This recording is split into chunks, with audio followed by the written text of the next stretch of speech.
Lean in tight because the walls of this room are about to shake, and if you thought you were ready for what I am about to lay in front of you, kinfolk, I promise you are not.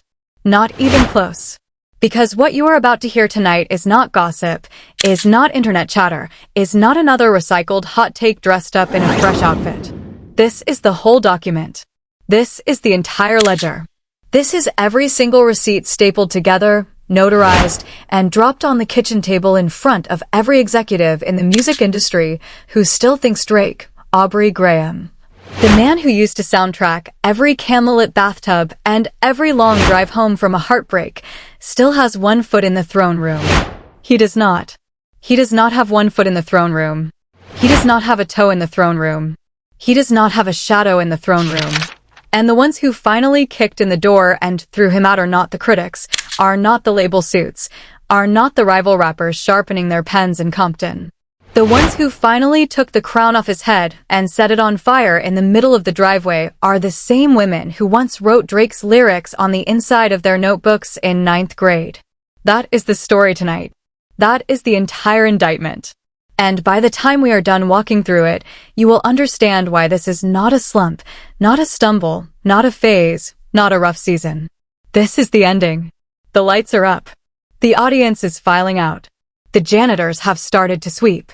And Drake, Champagne Aubrey, the frozen prince himself, is still on the stage, still holding the microphone, still asking where everybody went.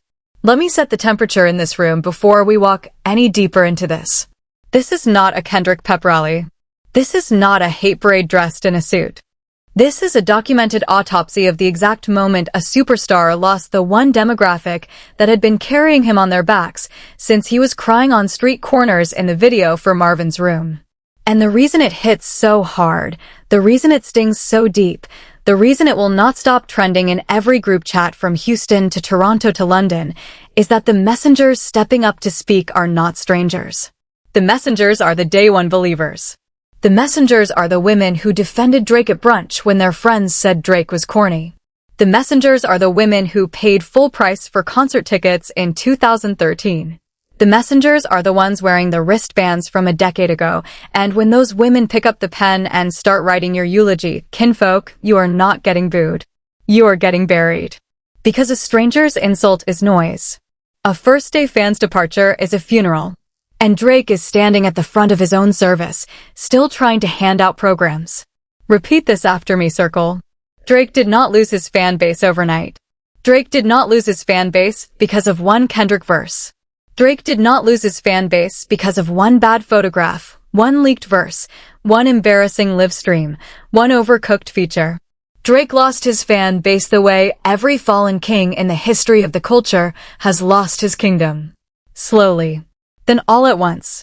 And the women who are speaking up in the comment sections and the TikTok stitches and the private group chats and the late night voice notes are not telling you something you did not already suspect.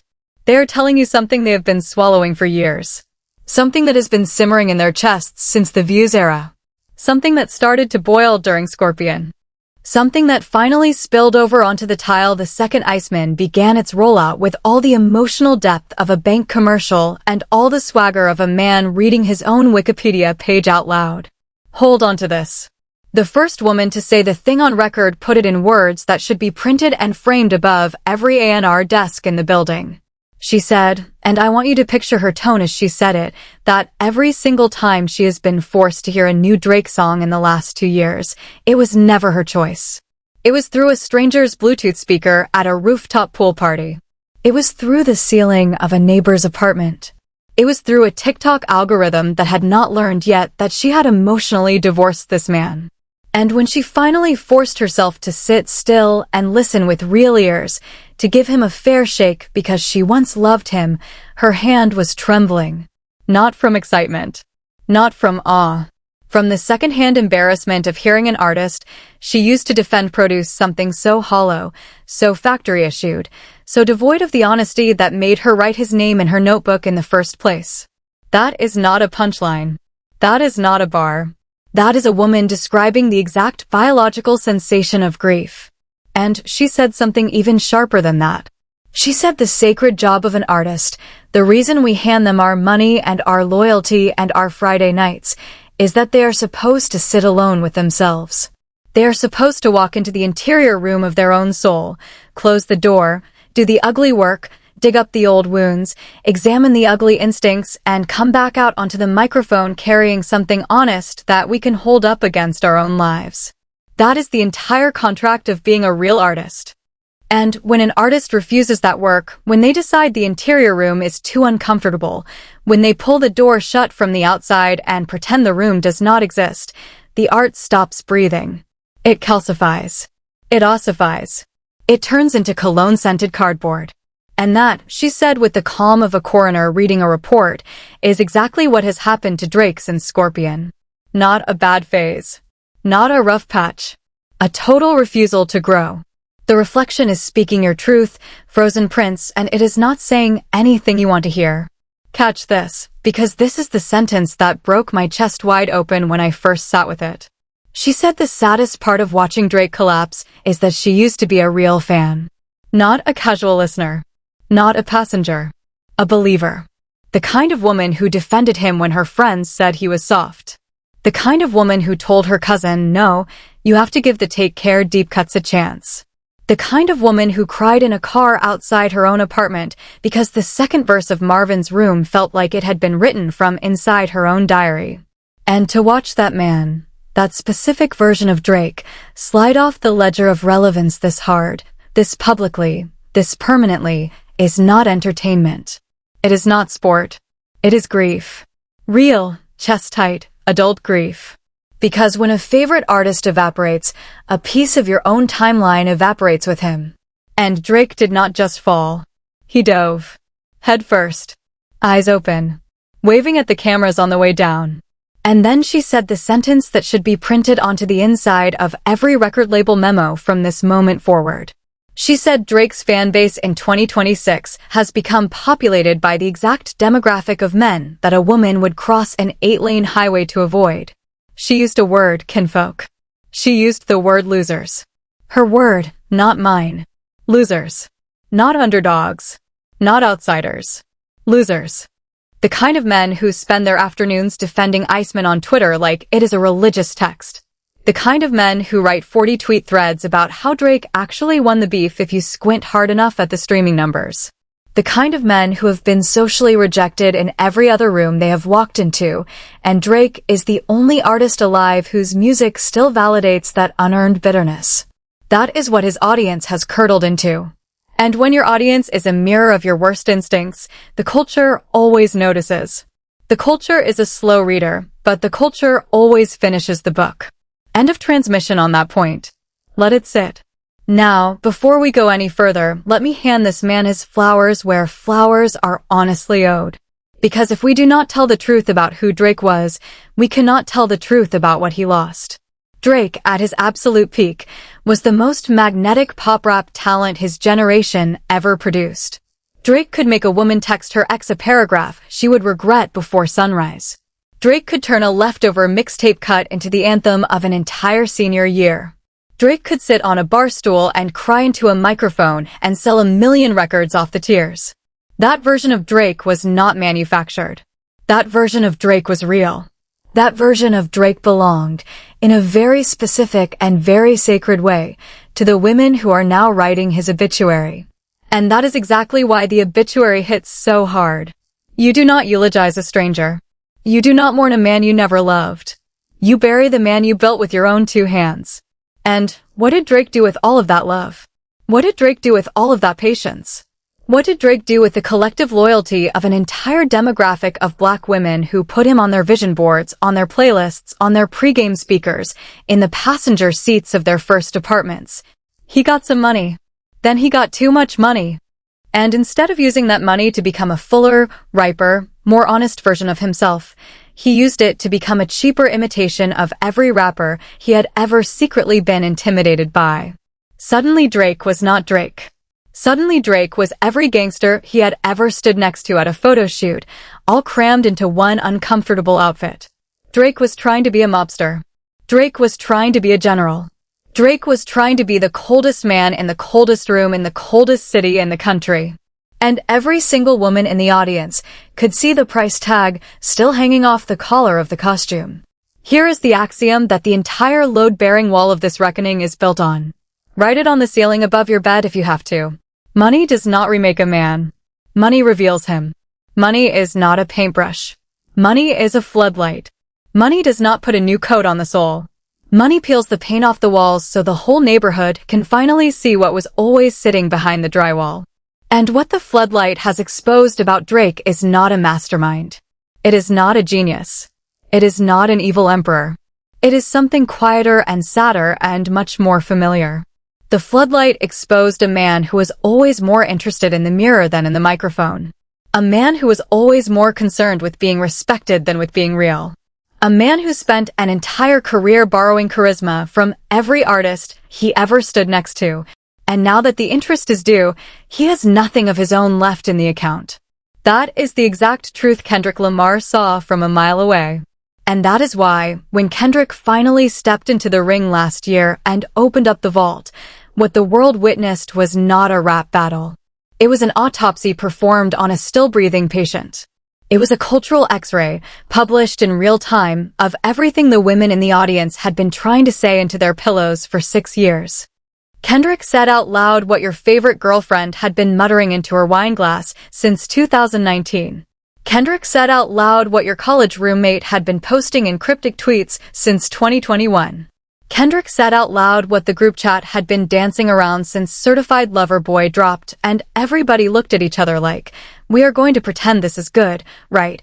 We are all going to pretend this is good.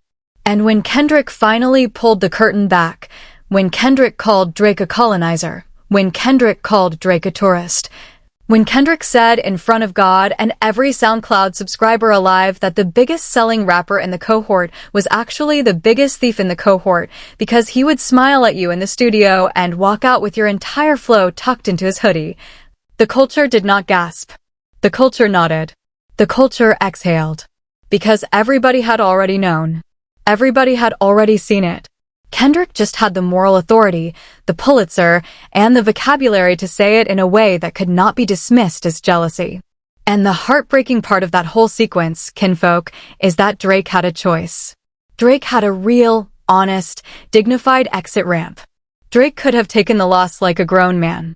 Drake could have walked into a room by himself, sat down with a glass of water, and asked the one question that every artist has to eventually ask, which is, what if my rival is telling me a truth I have been sprinting away from my entire career? Drake could have released one quiet, honest, self-reflective album. One project. 60 minutes of humility. And he would have won the entire culture back in a single fiscal quarter. That door was standing open. That door is always open to any artist willing to walk through it. But Drake did not walk through the door. Drake bricked the door. Then Drake painted the bricks the exact color of the wall. Then Drake told the room the door had never existed in the first place. Instead of humility, we got Iceman. Instead of growth, we got another lap around the same tired block, this time in a colder outfit. Instead of admitting that a Pulitzer-winning poet had just publicly, cinematically, undeniably beaten him, Drake doubled down. Drake tripled down. Drake put on a persona so calculated, so cold, so drained of the tender warmth that had originally made him a global superstar, that even his day one fans started to whisper the same question into their steering wheels. Who is this man? This is not the Drake who cried in the studio. This is not the Drake who wrote us the Marvin's Room voicemail. This is not the Drake we shared with our sisters. This is a mask wearing Drake's face. And the mask is cracking in real time, in high definition, on every screen we own. That is the whole entire meal, and we are barely halfway through the courses. Let me put an image in your head, and once I put it there, you will never be able to unsee it. Drake, at some point during his very online chess match against Kendrick, got his hands on a piece of history. Not a metaphor. Not a symbol. A physical relic. One of Michael Jackson's actual sequin gloves.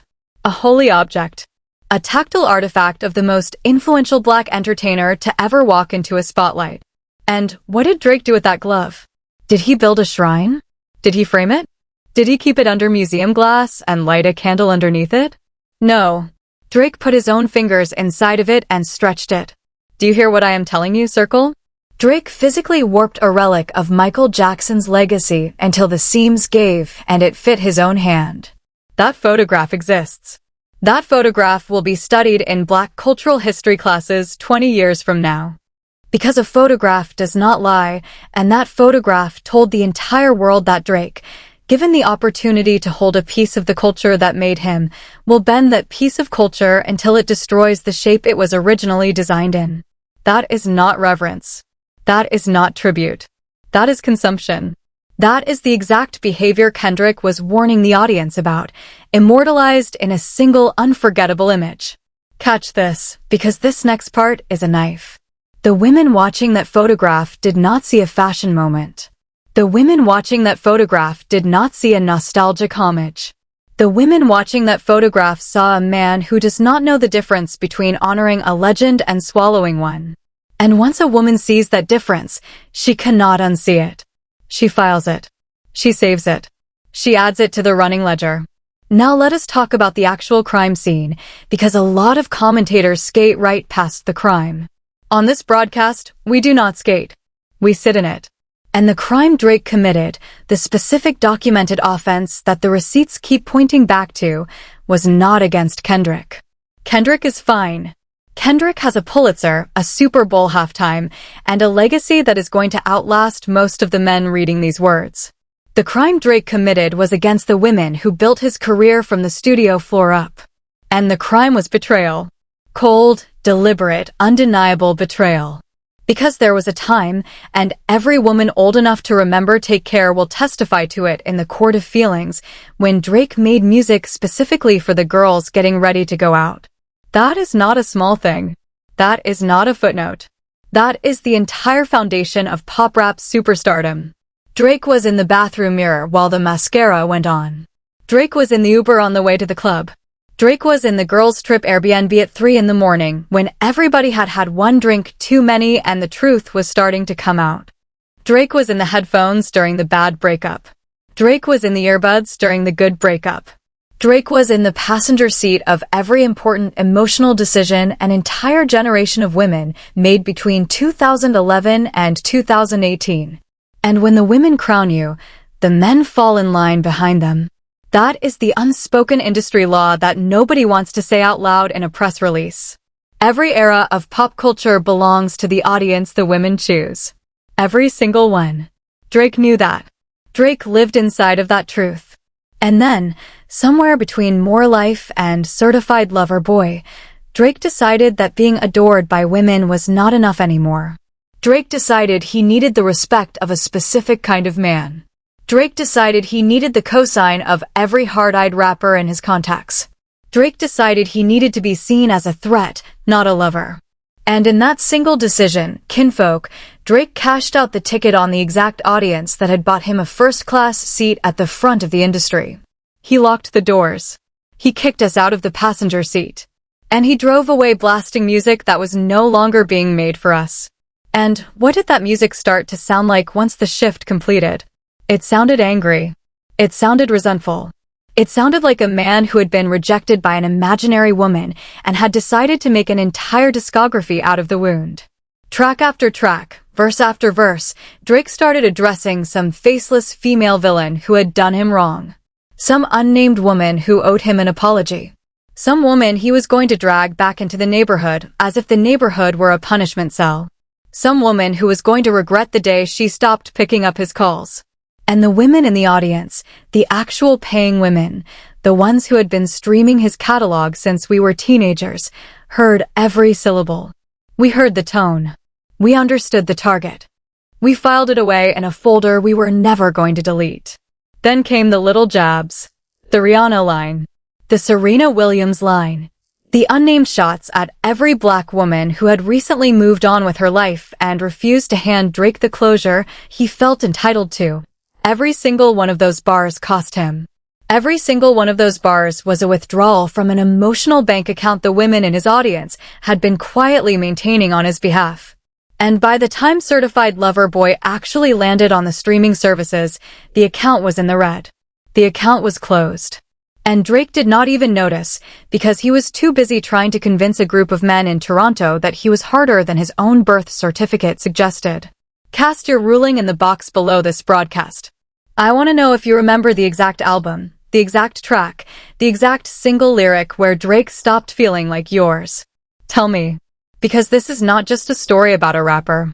This is the story of how an entire generation of black women watched a man they built into a superstar slowly turn his back on them, one bar at a time. And we deserve to say it in daylight.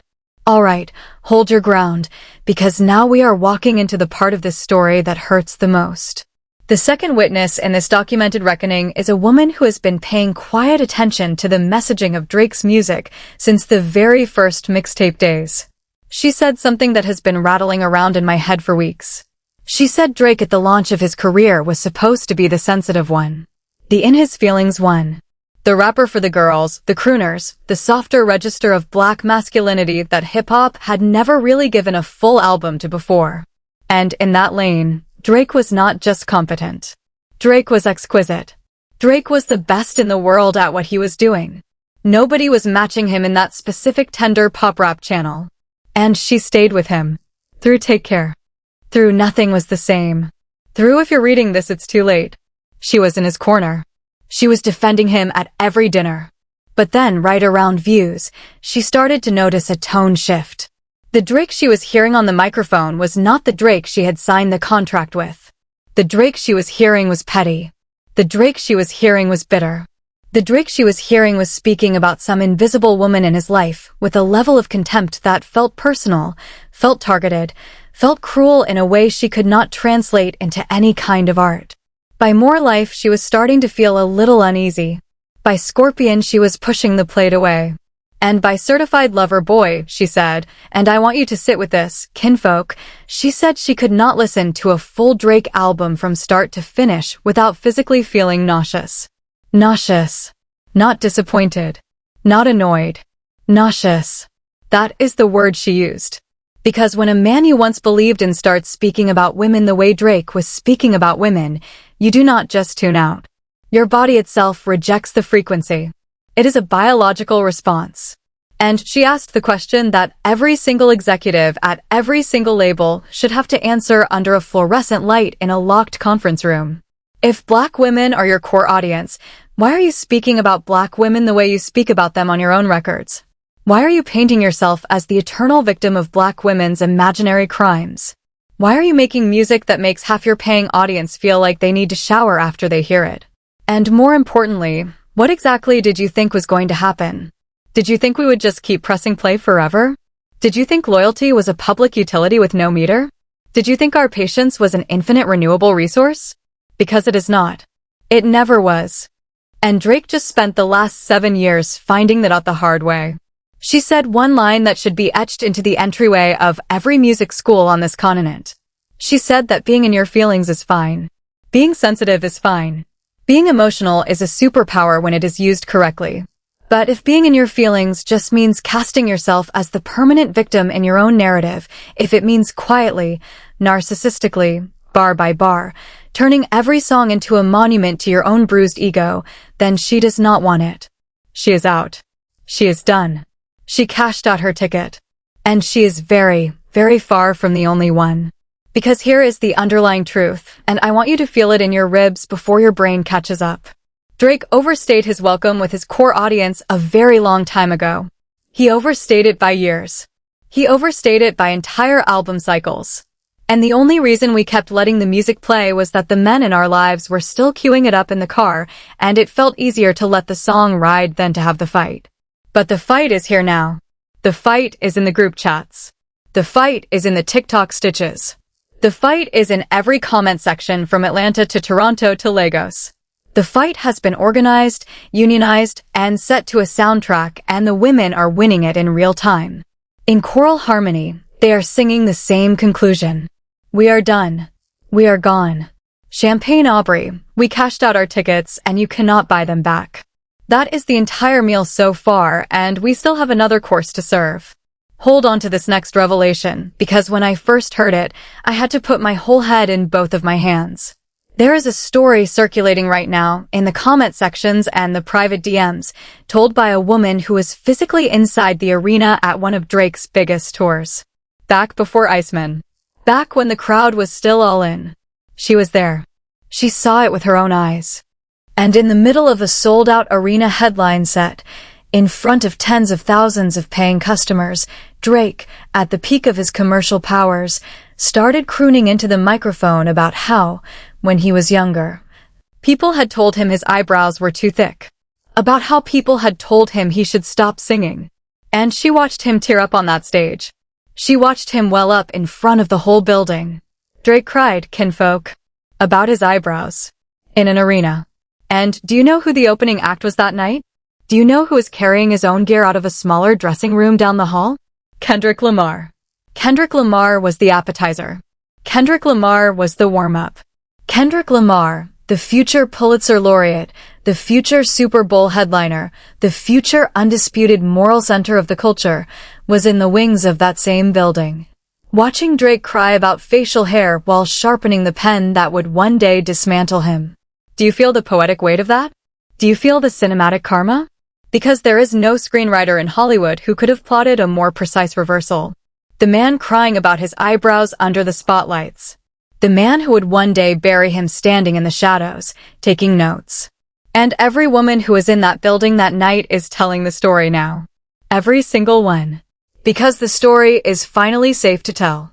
Because Drake can no longer punish the messengers. Because the culture has already moved past his zone of retaliation. And that is when the third witness stepped forward and put the last nail in the casket. She said something that a lot of people have been afraid to say cleanly. She said black women were his original core fan base. Not a demographic. Not a segment. The core. The beating heart. The load-bearing foundation. Black women were the reason Drake got the Young Money hooks in the first place. Black women were the reason the radio played him. Black women were the reason the industry stopped and paid attention to a light-skinned Canadian kid from a soap opera. Black women were the reason he got a seat at a table that would not have looked at him twice without their endorsement. And what did Drake do with that endorsement? He kicked us out of the passenger seat. He started rolling with 21 Savage. He started rolling with Future. He started performing a version of masculinity that had nothing to do with the man black women had actually fallen for. And when the music started to sound like it was made by a man who had forgotten who bought his first house, black women looked at each other across the room and asked the question that ends every failed relationship in human history. What happened? What happened to you, bro? Come on. What happened? And here is the truly haunting piece, kinfolk. Drake heard the question. Drake noticed the pullback. Drake watched the stream shift. Drake watched the concert ticket sales stop being effortless. Drake watched his name stop trending in a specific kind of group chat. And instead of course-correcting, instead of returning to the audience that had built him, Drake dug his heels deeper into the persona. Drake doubled down on the Iceman branding. Drake tripled down on the manufactured coldness. Drake quadrupled down on the performative aggression. He chose the costume over the audience. And in choosing the costume, he lost the audience forever. Here is the industry arithmetic that nobody in Drake's inner circle is doing out loud. When you make music for the women, the men come with them. When you start making music only for the men, you lose the women. And then, 6 months later, you lose the men too, because the men were only there because the women were there in the first place. Drake did not just lose his core audience. Drake lost the whole ecosystem the core audience was generating on his behalf. Drake lost the pregame. Drake lost the Get Ready playlist. Drake lost the girls' trip drive. Drake lost the bathroom mirror. Drake lost the dance floor. Drake lost every single physical location where his music used to live and breathe. And when a rapper loses the physical locations of his music, he loses the culture that keeps his name in daily rotation. End of transmission. The reflection is speaking your truth again, Frozen Prince. But this time, it is holding up the receipts.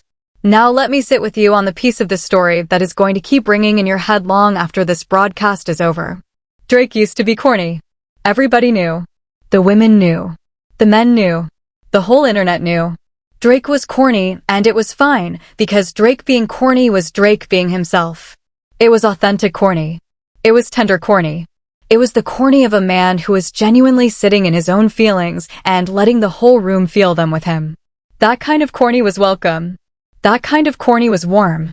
That kind of corny was a feature, not a bug, and the audience protected it. We wrote memes about it. We turned it into t-shirts.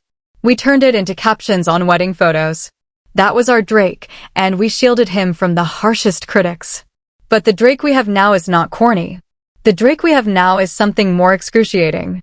The Drake we have now is a man actively trying not to be corny and failing at it in front of us. And the failing is unbearable to watch. The Drake we have now is a man in a costume he cannot fill. The Drake we have now is comparing himself to mobsters he has never met. The Drake we have now is comparing himself to street generals whose neighborhoods he has never walked through unprotected. The Drake we have now is borrowing scars he has never earned and languages he was never taught. And every woman who ever loved the actual Drake is watching this version of him and whispering the same 3 words into her phone screen. Please sit down. Please sit down. Frozen Prince. The show is over.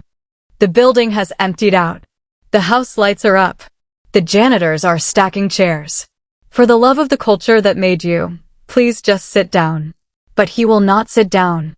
That is the tragedy of the whole story. He will not sit down. He will keep dropping music. He will keep tossing jabs. He will keep making cold, brittle, personality-free tracks about how everybody is out to get him. He will keep piggybacking on other artists' relevance, riding their coattails until they get tired of the extra weight and shake him off. He will keep inserting himself into moments he was not invited to. He will keep pretending the audience is still there waiting for the next drop, even as the numbers scream the opposite.